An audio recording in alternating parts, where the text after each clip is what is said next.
Hare Krishna. I am Nilutpal Krishna Das on behalf of Nilutpal Harikatha Amritam Group. Pay my respectful obeisances to all the devotees, friends, relatives, and well-wishers.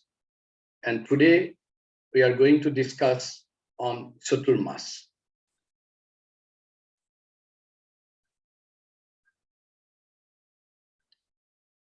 So today is our 173rd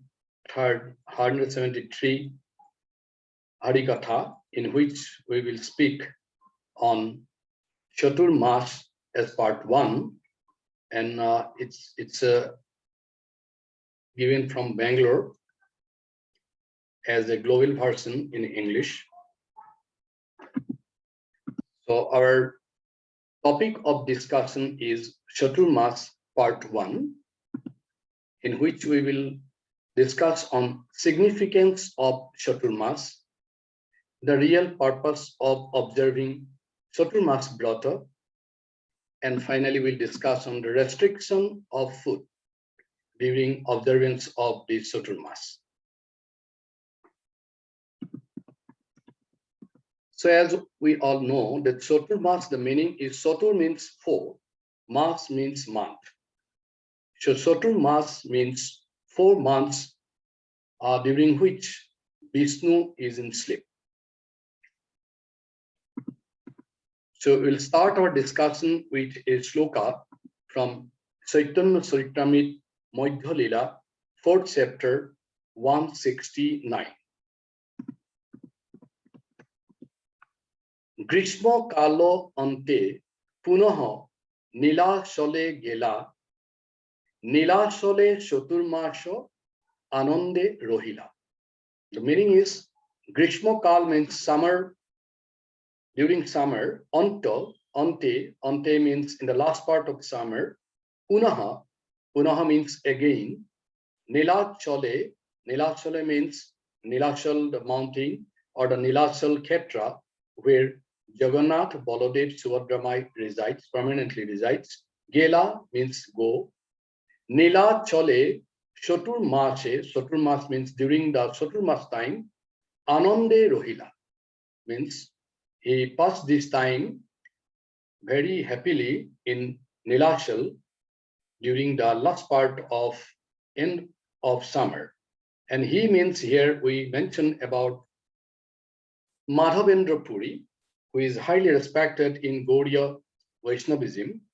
And he returned to, he is going here and there, he is spreading Krishna consciousness, preaching Krishna consciousness in different parts of the globe.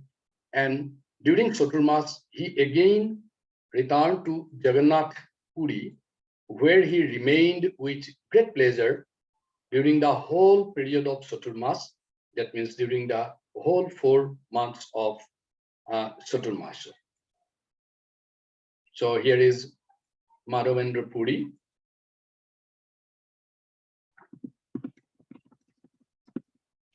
Now I'd like to speak about the duration of Catur Masa. Generally, the Gaudiya Vaishnava, they observe Catur Masa during the period which starts from the Shayan Ekadashi, means the which falls generally during June and July in English, and from Shayan Ekadashi to Utthan Ekadashi. Shayan Ekadashi means when Vishnu is going to sleep, that period, that day. So this is Shayan Ekadashi day, and this whole 4 months Catur Masa will end in Utthan Ekadashi, means during the October and November. It is in the 4th night of waxing moon in the Kartik, and it is Ekadashi day. So Krishna will wake up on that day, so that is called Utthan Ekadashi.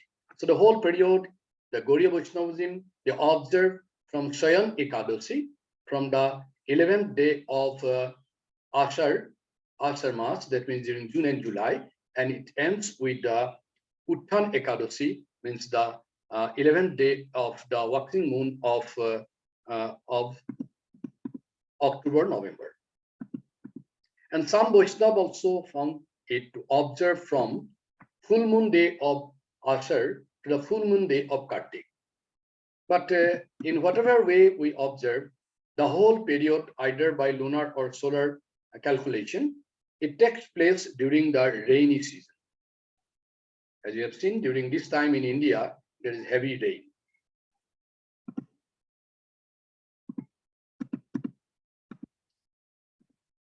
The scripture says that the Caturmasa should be observed by all varnas. By varnas, we mean that there are generally 4 varnas in Sanatan religion. They are called Brahmin, Kshatriya, Vaishya, and Shudra. Kshatriya means the learned class. Kshatriya means the warrior class. Vaishya means the business class, and Shudra means the labor class. So all 4 sections of the society, right from Brahmin to Shudra, all are supposed to observe this Caturmasa. It is not restricted to Brahmin only, not to Kshatriya, not to Vaishya, not to Shudra alone. So all these varnas, all people of this section, like Brahman, Kshatriya, Vaishya, and Shudra, should observe Caturmasa. And regarding ashram, this observance is obligatory for all ashrams. For example, we have 4 ashram in Sanatana Dharma religion. The first is Brahmacharya, then Grihastha, and then Vanaprastha, and finally Sannyas. So this Brahmacharya means that when the student go to the guru's school to learn about scriptures, then they get into Grihastha ashram, the married life, and then they at the age of 50 or more, they move to Vanaprastha, and finally move to Sannyas. So these are the 4 ashrams according to Sanatana Dharma. Of course, many devotees are found to move from Brahmacharya to Vanaprastha or Sannyas without going through Grihastha. That is also is allowed. But all these 4 ashrams, this observance of Caturmasa is obligatory. Now we come to what is the real purpose behind the vow taken during these 4 months is actually to minimize the quantity of sense gratification. So the real purpose behind this observance of Caturmasa is to minimize the quantity of sense gratification. In the Shastra, it is said that when we do any activity for our sense gratification, that is known as lust, L-U-S-T, lust. And this lust never lasts. L-U-S-T, lust, never L-A-S-T, lust. So it is not permanent. So whenever we do any activity for our sense gratification, it finally leads to lust, and this lust finally leads to anger, and this anger finally leads to our greed, and finally, due to not fulfillment of our greed, we become angry, and finally it leads to our destruction. So for anyway, in any case, we should minimize the sense gratification. There is another purpose behind it. When we minimize our quantity of sense gratification, then the quantity of the gratifications of the senses of Krishna increases. That means we'll get more time to satisfy the senses of the Supreme Personality of Godhead. And that gives us a sense of blissfulness, pleasure, and that is permanent. So for that, we should observe these Caturmasa very carefully during these 4 months. And that is the real purpose behind the vow taken.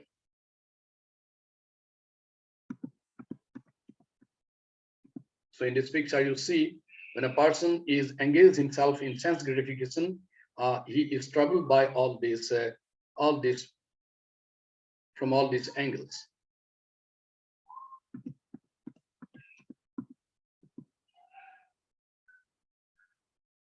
And during the 4-month period of Caturmasa, we should practice giving up all food intended for sense gratification.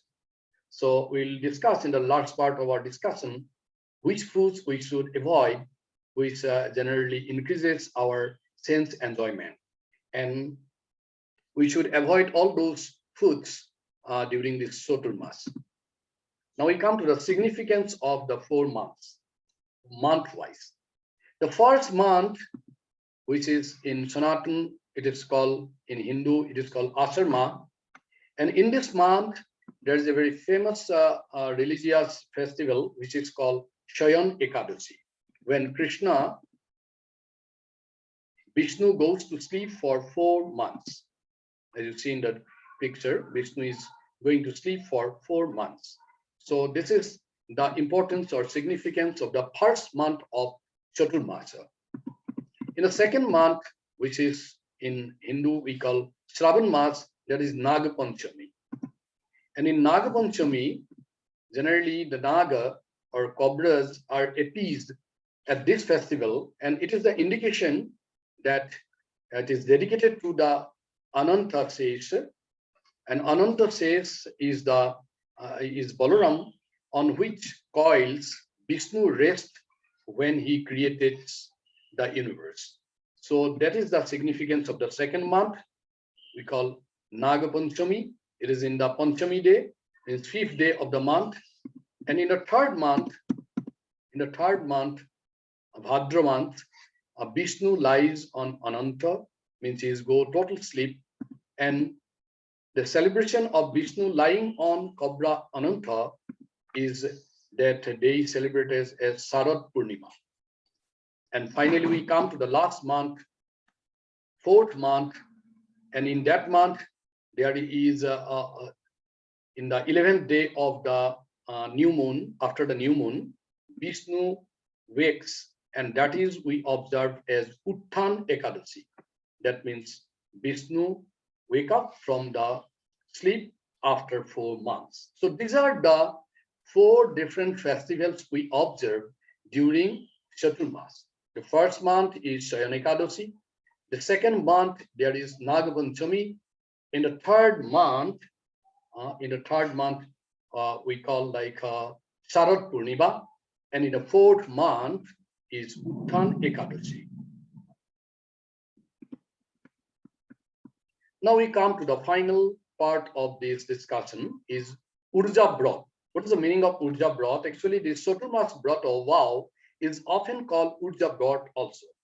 Urja means restricting from some certain foods, restricting eating.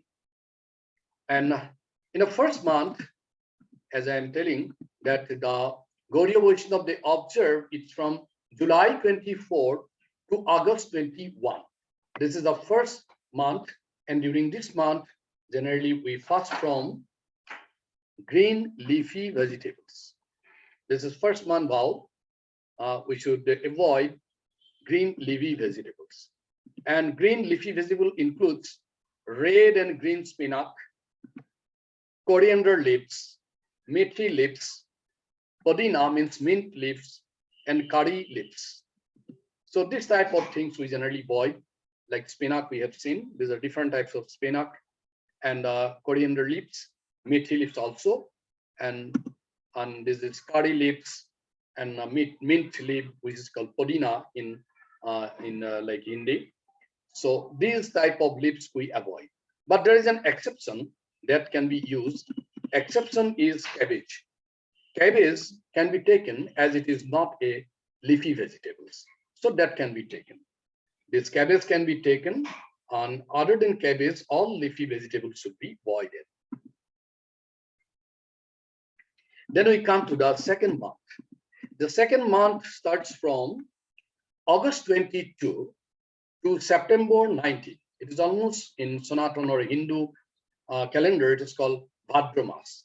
So during this month, we should avoid yogurt. Yogurt should be avoided. So no to egg yogurt. And exception is of course there.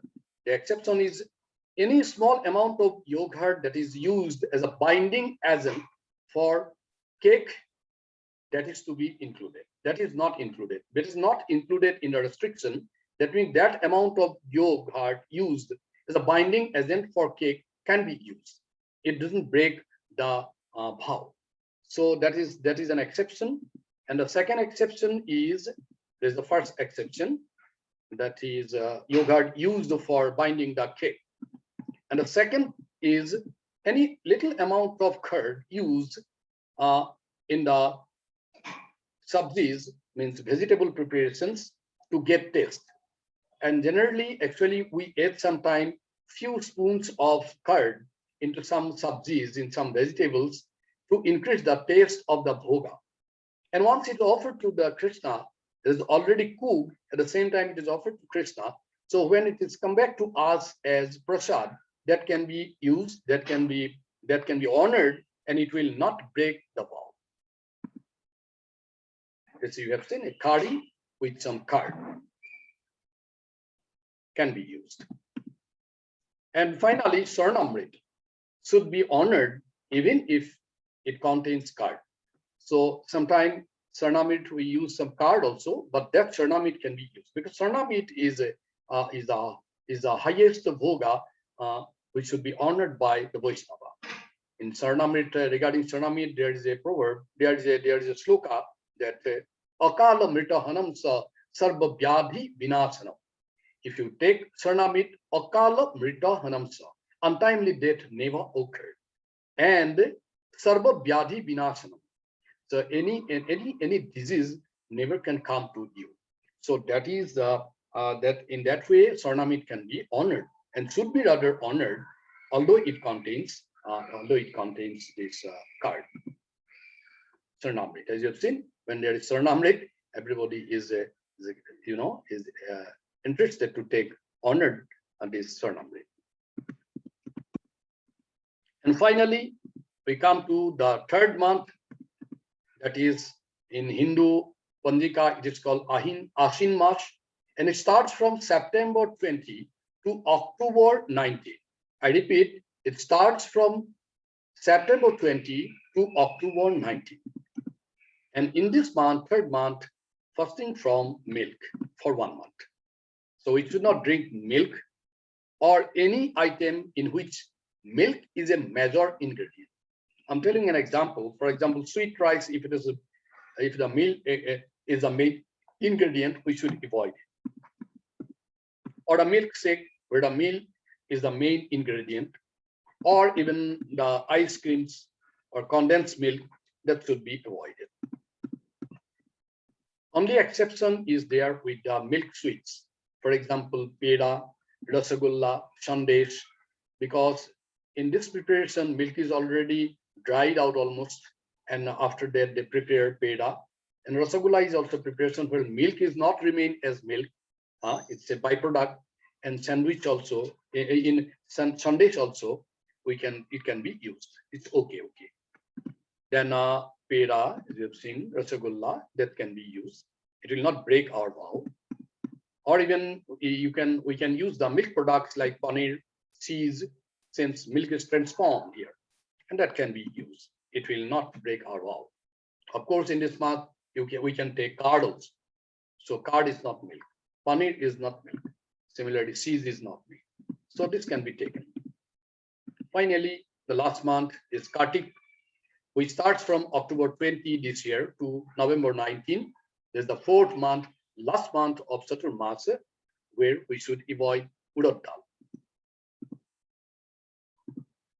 So we should avoid urad dal or any preparation where urad dal is the main ingredient. Like in South India, people use idli, dosa, and this type of preparation should be avoided. This is dosa, idli type of preparation where the main ingredient is urad dal. That should be avoided. And also we should not partake the dicotyledon grains. That means those grains which when break, it divided into two parts. In Sanskrit, it is called dal. Dvi means two, dal means dal. Dal means pulses. So those grain, when break, it divided into two equal parts, that should be avoided. Like gram, urad dal, masoor dal, etc. Masoor dal is, of course, is not used by the Vaishnava, but some other people they use, but they should not take this during Catur Masa. So this is gram, then this is your muk dal, urad dal, masoor dal. These things should be avoided. And some Vaishnava, they generally do not take fruits or vegetables containing lots of seeds. For example, pomegranate, then fig, or even sometimes cucumber, this type of thing. Many devotees, they do not take. So these are, we have discussed today on the significance. Then we discuss about the real purpose. And finally, we discuss about the food restriction in the different months. But we should be careful that the real purpose of our observing these vows is to minimize the quantity of sense gratification. And in some classes, we'll discuss how scientifically it helps us to minimize our sense gratification. And the significance, we have discussed about the importance in the 4 months. The first month is the month of Swayan Ekadashi. The second month is the month of Nagapanchami. The third month is the month of Sharad Purnima. And the fourth month is the month of Uttan Ekadashi. And finally, we discuss the restriction on the food. And it is important that the first month, we are not taking leafy vegetables, but the second and third and fourth month, we can take. Similarly, the second month, whichever is restricted, is not restrictions in other month. Similarly, the third month, we are restricted with like milk, but that is not restricted in the other month. And in the fourth month, we are restricted with urad dal, but that is not restricted in the other 3 months. So these are some restrictions, and we try to finally minimize our sense gratification. Any food item which exaggerated our senses should be avoided. So that is what we have discussed about the significance, real purpose, and the restriction on food of the Caturmasa. So this is the first part of our discussion. So someday we will come with our second part, and we'll let you know in advance about our discourse. Hare Krishna.